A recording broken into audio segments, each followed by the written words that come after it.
안녕하십니까. 각종 소송의 판을 뒤집는 디지털 포렌식.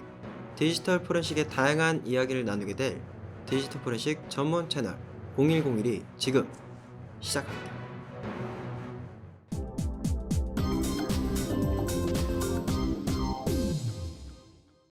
오늘 0101의 첫 번째 사건은 A 회사의 영업비밀 유출 사건입니다.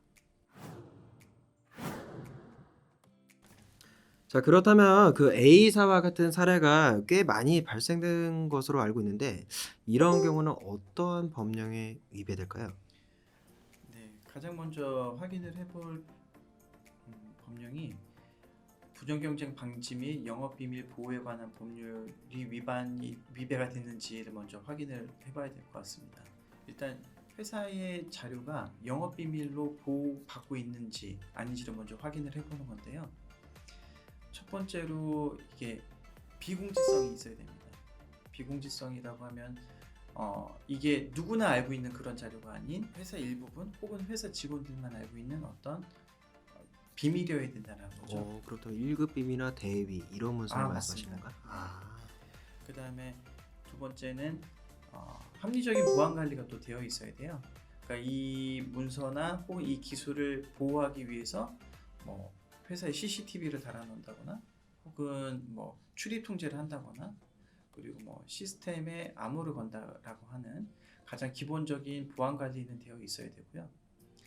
무엇보다도 중요한 거는 이게 경제적 가치가 있어야 됩니다. 경제적 가치성이라고 해서 이게 뭐 아무거나 누구나 다 알고 있고 누구나 다 가지고 있는 거를 뭐 영업 비밀이다라고 얘기할 수 없는 것처럼 이 기술이나 이 비밀로 인해서 어떤 이익이 발생을 하는 그런 게 있어야 된다는 거죠. 이 세 가지 요건이 해당이 된다면 영업 비밀로 보호를 받으실 수 있어요. 그렇군요. 다른 법령은 또 위배되는 게 어떤 게 있을까요? 우선 이 직원이 자료를 가지고 나가는 과정이 어떤 회사에서 주어진 정당한 접근 권한이나 허용된 권한 내에 있는지 혹은 그 밖에서 어떤 행해진 행위였는지를 먼저 확인을 또 해봐야 됩니다. 잠깐만요.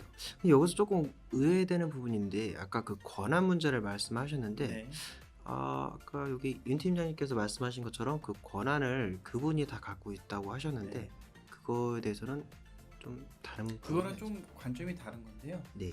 예를 들어 회사가 이 팀장이 퇴사할 때 네. 너 자료를 다 가져가 라고 권한을 주어진 게 아니거든요.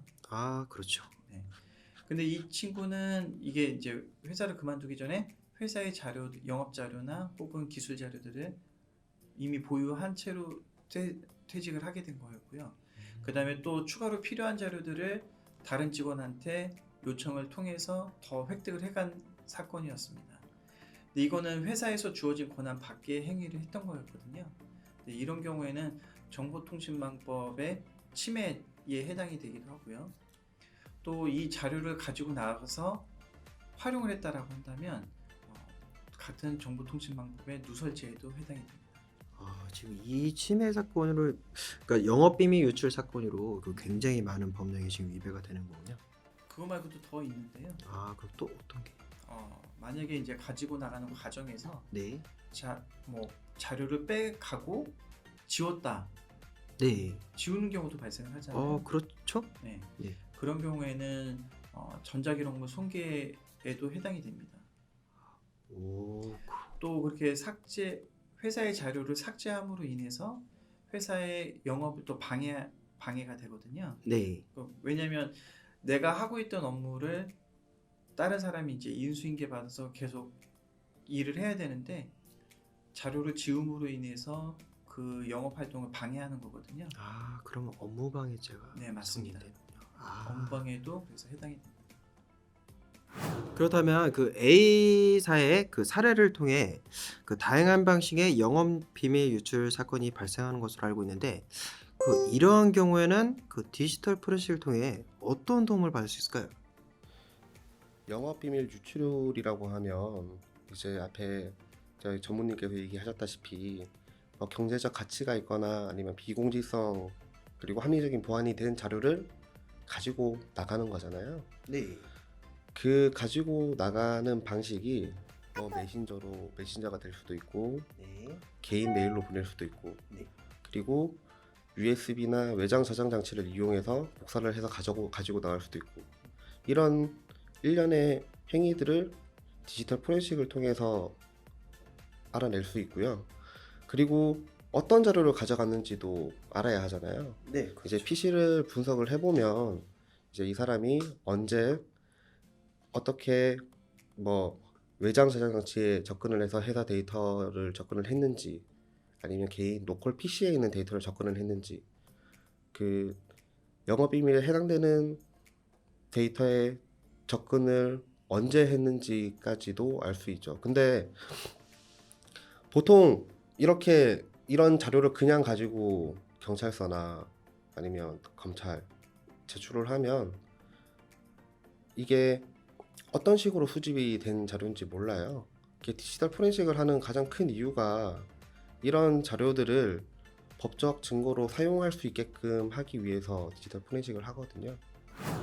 그렇다면은 제가 정리를 해서 말씀을 드리면은 USB를 사용해서 컴퓨터에 있는 내용을 빼간다면 그 흔적이 컴퓨터에 남는다는 말씀이신 거죠? 네, 남습니다.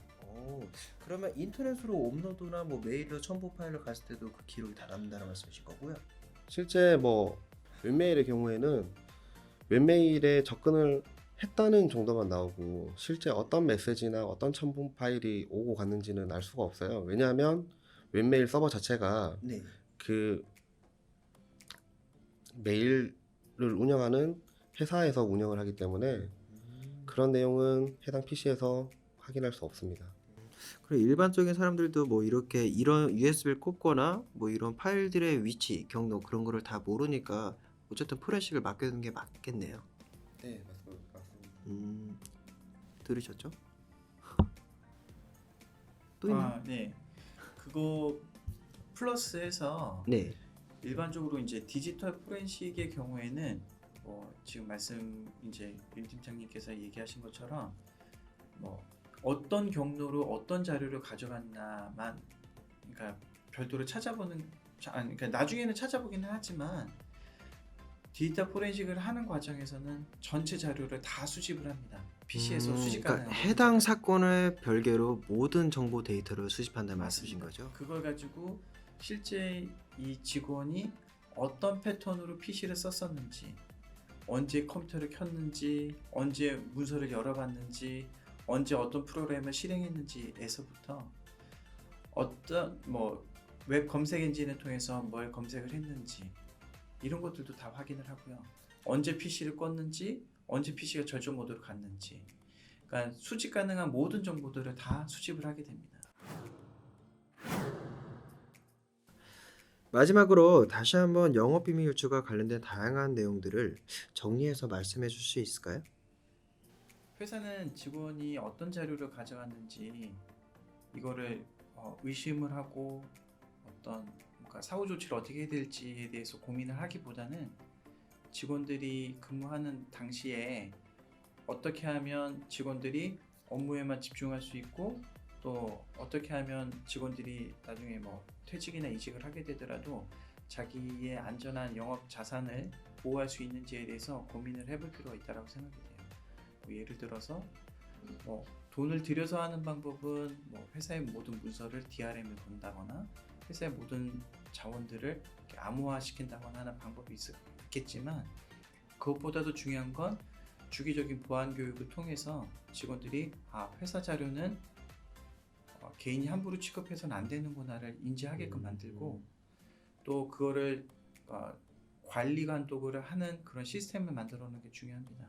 그래서 부서가 됐든 혹은 회사의 전산 시스템이 됐든 관리를 하는 체계를 만들어 놓고 또 실제 조금 번거롭고 귀찮을 수 있기는 하지만 그 관리 감독을 통해서 자산이 그러니까 영업 비밀이 어떻게 잘못됐을 경우라도 이거를 어떻게 서류가 처리가 됐구나 혹은 어떤 사유로 인해서 이 자료가 밖으로 유출이 됐구나를 회사가 탐지할 수 있는 그런 체계를 만드는 게 무조건 무엇보다도 중요하다고 생각이 됩니다. 그런 이제 솔루션 같은 거를 이제 도입을 해서 그렇게 진행한다고 말씀하시는 거죠?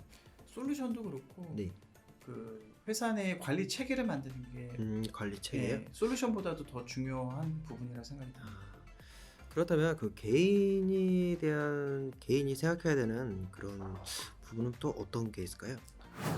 보통 많이들 착각을 하는 게 개인이 만든 자료는 다 자기 자료라고 생각을 해서 이제 가져가는 경우가 많은데 회사 입장에서는 그런 일들을 하라고 월급을 주고 고용을 해서 일을 시키는 거거든요. 그리고 앞서 전무님께서 얘기하셨다시피 솔루션을 사용하다 보면 엄청 귀찮고 불편하고 그렇습니다. 근데 그리고 또 보안 교육도 받아보면 매번 똑같은 소리만 하고 지루할 수도 있죠. 네, 그렇죠.